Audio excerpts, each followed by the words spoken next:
दोस्तों आपका एक बार फिर से हमारे चैनल नोटबोर्ड में स्वागत है। तो दोस्तों आज की वीडियो में हम क्लास 12 सोशलॉजी का जो सिलेबस है सेशन 2024 और 25 के लिए वो देखने वाले हैं। तो ज़रूर वीडियो में एंड तक बने रहिएगा। मिड टर्म एग्ज़ाम का, बोर्ड और प्री बोर्ड एग्ज़ाम का क्या सिलेबस होने वाला है वो मैं आपको बताने वाला हूँ। इंटरनल असेसमेंट के जो नंबर है 20 नंबर वो किस तरीके से लगने वाले हैं वो भी मैं आपको बताने वाला हूँ। ठीक है, आपको पता है 80 नंबर का थ्योरी का एग्ज़ाम होता है सोशलॉजी का। बाकी के जो 20 नंबर है वो किसके होते हैं? इंटरनल असेसमेंट के।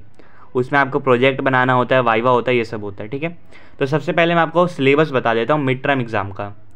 तो सोशलॉजी के दोस्तों आपके पास दो बुक हैं।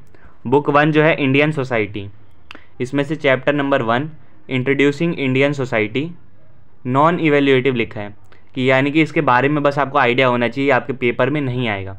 ठीक है, लेकिन बेसिक इस चैप्टर में है तो आपको ये सारा चैप्टर अच्छे से पता होना चाहिए। ठीक है, बोर्ड एग्जाम हो, मिड टर्म हो या प्री बोर्ड, किसी में भी इसमें से क्वेश्चन नहीं आने वाला है। ठीक है, लेकिन आपको बेसिक आइडिया होना चाहिए। फिर है chapter 2 the demographic structure of the Indian society, mid term exam में आ रहा है, टॉपिक्स भी लिखे हुए हैं नीचे।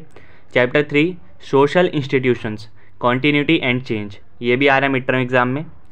Chapter number 5 patterns of social inequality and exclusion, ये भी मिड टर्म एग्जाम में आएगा दोस्तों।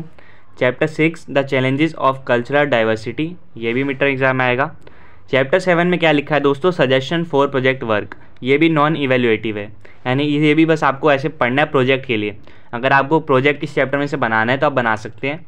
ठीक है, इससे सजेशन ले सकते हैं इस चैप्टर में से। बोर्ड एग्जाम, मिड टर्म, किसी भी एग्जाम में जो है इस चैप्टर से क्वेश्चन नहीं आएगा।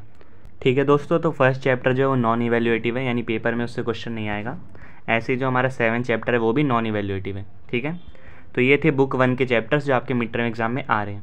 अब बुक 2 जो है social change and development in India, इसमें चैप्टर 1 है स्ट्रक्चरल चेंज, ये आपके मिड टर्म में आएगा। चैप्टर 2 है कल्चरल चेंज, ये भी आपके मिड टर्म में आने वाला है। तो ये जितने भी मैंने आपको चैप्टर्स बताए, ठीक है, बुक 1 और बुक 2 के अभी तक, ये सारे आपके मिड टर्म एग्जाम में आएंगे। ये आपको 13 सितंबर तक कंप्लीट करना है, फिर आपका रिवीजन होगा और फिर मिड टर्म एग्ज़ाम होगा, उसमें यही सिलेबस होने वाला है। ठीक है दोस्तों, फिर जब मिड टर्म एग्ज़ाम ख़त्म हो जाएगा उसके बाद आपको क्या पढ़ना है? तो जो बुक 2 है उसका chapter number 4 change and development in rural society, chapter 5 change and development in industrial society, chapter 8 social movements. ये जो 3 चैप्टर ये आपको मिड टर्म के बाद पढ़ने हैं दोस्तों। ठीक है, और ये जो कंप्लीट सिलेबस है यानी मिड टर्म से पहले का और बाद का कंप्लीट सिलेबस दोस्तों 13 दिसंबर तक हमको कंप्लीट करना है। फिर आपका जो प्री बोर्ड एग्ज़ाम होगा उसमें पूरा सिलेबस आएगा और जो बोर्ड एग्ज़ाम होगा उसमें भी पूरा सिलेबस आने वाला है। प्री बोर्ड और बोर्ड का जो पेपर का पैटर्न है वो सेम होने वाला है दोस्तों। ठीक है, तो आप ज़रूर ध्यान दीजिएगा। अब है प्रोजेक्ट वर्क, 20 नंबर का प्रोजेक्ट है, उसमें भी 2 पार्ट है। ए पार्ट में क्या है? 15 नंबर जो आपको प्रोजेक्ट के मिलेंगे।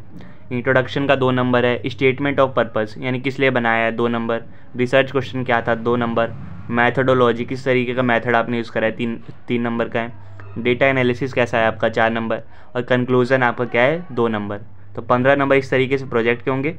बी पार्ट में क्या होगा? वाइवा, जो आपने प्रोजेक्ट बनाया उस पर बेस्ड आपका वाइवा होगा, उसके 5 नंबर होंगे। तो ये टोटल 20 नंबर हो गए। ठीक है दोस्तों, तो ये आपका मिड टर्म एग्ज़ाम का और बोर्ड एग्ज़ाम का मैंने आपको सिलेबस बता दिया सोशलॉजी क्लास 12 का। आपसे फिर मिलेंगे नेक्स्ट वीडियो में, तब तक के लिए bye bye, see you again.